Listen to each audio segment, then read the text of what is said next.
তাজুলের জবানবন্দিতে তাজুল বলেছিল, আমি শশাঙ্ক দেবনাথের সম্পত্তি দখল করার জন্য বীরজাবালা ও তার সন্তানদের হত্যা করার পরিকল্পনা করি। হত্যার ৫-৬ দিন পূর্বে পাঁচগাঁওয়ের বাজারের একটি কাঠের দোকানের পিছনে আমি আব্দুল হোসেন ও বাগদিয়ার হাবিবকে প্রথমে জানাই শশাঙ্কের সম্পত্তি দখলের জন্য বীরজাবালা ও তার সন্তানদের হত্যা করতে হবে। আব্দুল হোসেন আমার কথায় রাজি হয় এবং সে ৩০,০০০ টাকা দাবি করে। আমি ২০,০০০ টাকা দিতে রাজি হই। এর পরের দিন বাজারের চায়ের দোকানে আব্দুল হোসেন আমাকে টাকা জোগাড় করে বাগদিয়া গ্রামের মমিনের কাছে জমা রাখতে বলে। ২ দিন পর আমি মমিনের নিকট প্রথম দিনে ১৫,০০০ টাকা জমা রাখি।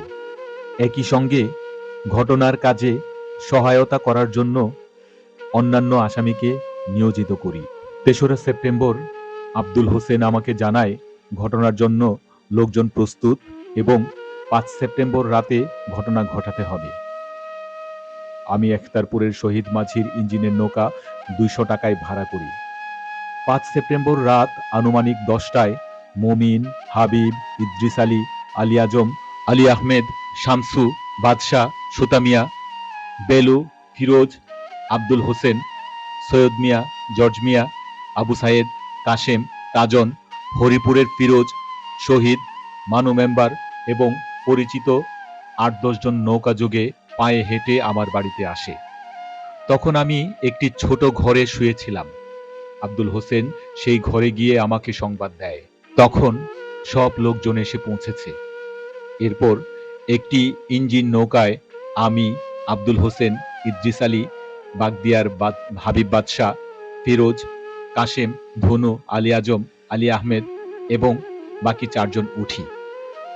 আমার হাতে একটা রামদা এবং অন্যদের হাতে লাঠি, বল্লম, টর্চ লাইট ছিল। মুমিন ব্রাহ্মণবাড়িয়া থেকে ২টি ড্রাম, লবণ ও ২ মণ চুন আগে কিনে রেখেছিল। ড্রাম, চুন ও লবণ ইঞ্জিনের নৌকায় রাখি। রাত আনুমানিক ১২টায় ২টি নৌকা যোগে আমরা শশাঙ্ক দেবনাথের বাড়ির দিকে রওনা দিই। নৌকা ২টি শশাঙ্ক দেবনাথের বাড়ির পাশেই ভিড়াই। নৌকায় ২ জনকে পাহারায় রাখা হয়। বাকিরা সকলে শশাঙ্কের বাড়িতে উঠে আসি।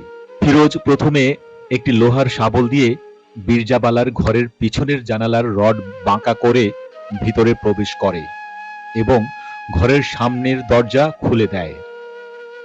আমরা কয়েকজন ভিতরে প্রবেশ করি।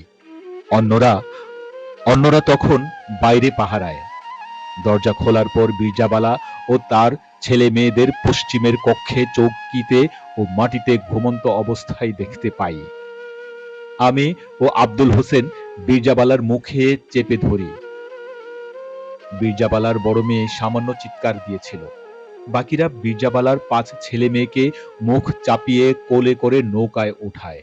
নৌকায় ওঠানোর পর আবুল হোসেন বীরজাবালা ও তার ছেলে মেয়েদেরকে ধমক দিয়ে বলে, শব্দ করলে কেটে ফেলব। তারপর ইঞ্জিন নৌকাটি ধোপাজুড়ি বিলে নিয়ে যায়। ইঞ্জিনবিহীন নৌকাটি ইঞ্জিনের নৌকার পিছনে ছিল। ধোপাজুড়ি বিলে নৌকা থামিয়ে আব্দুল হোসেন ও ফিরোজ বীরজাবালাকে চেপে ধরে। আমি রামদা দিয়ে বীরজাবালার নাভি বরাবর ২-৩ কোপ দিয়ে দ্বিখণ্ডিত করি। আলী আজম ও ফিরোজ বীরজাবালার বড় মেয়ে নিয়তিকে চেপে ধরে। আব্দুল হোসেন রামদা দিয়ে ২ কোপে মেয়েটিকে দ্বিখণ্ডিত করে। ধনু মিয়া বীরজাবালার ছোট ছেলেকে গলা চেপে মেরে ফেলে। ফিরোজ আলী বীরজাবালার ছোট মেয়েকে চেপে ধরলে আলী আজম দাঁত দিয়ে দ্বিখণ্ডিত করে। বাদশাহ এবং হাবিব বীরজাবালা ও শশাঙ্কের ছোট 2টি ছেলেকে কুপিয়ে দ্বিখণ্ডিত করে। বীরজাবালাকে কাটার সময় শরীরে কাপড় ছিল না। তারপর দ্বিখণ্ডিত দেহগুলিকে 2টি খালি ড্রামে ভর্তি করে লবণ ও চুন দিয়ে ঢাকনা বন্ধ করে পানিতে ডুবিয়ে রশি দিয়ে খুঁটির সাথে বেঁধে রাখি।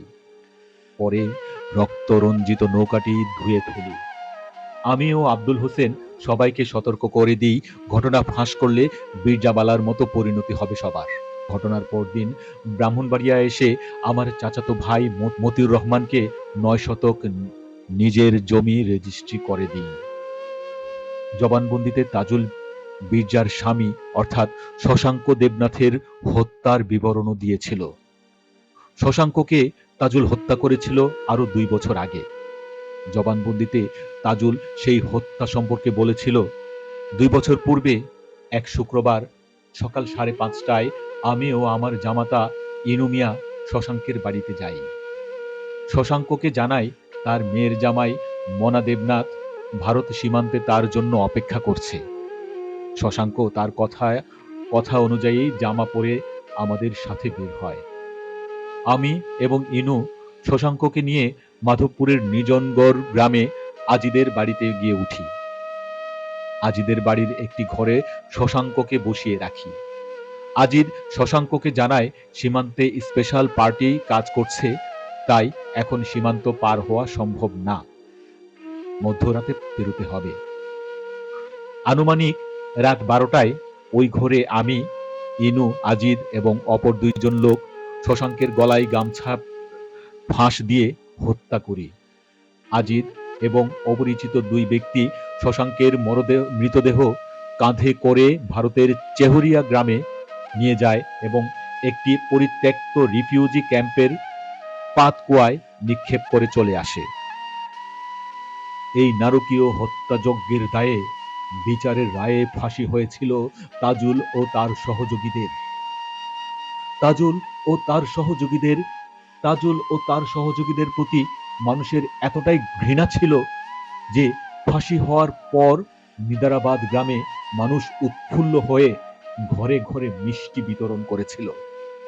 এমনকি তাজুল ও তার সহযোগীদের লাশ যখন জেল থেকে বের করছিল তখন মানুষ থুতু আর জুতা মেরেছিল সেই লাশের উপর।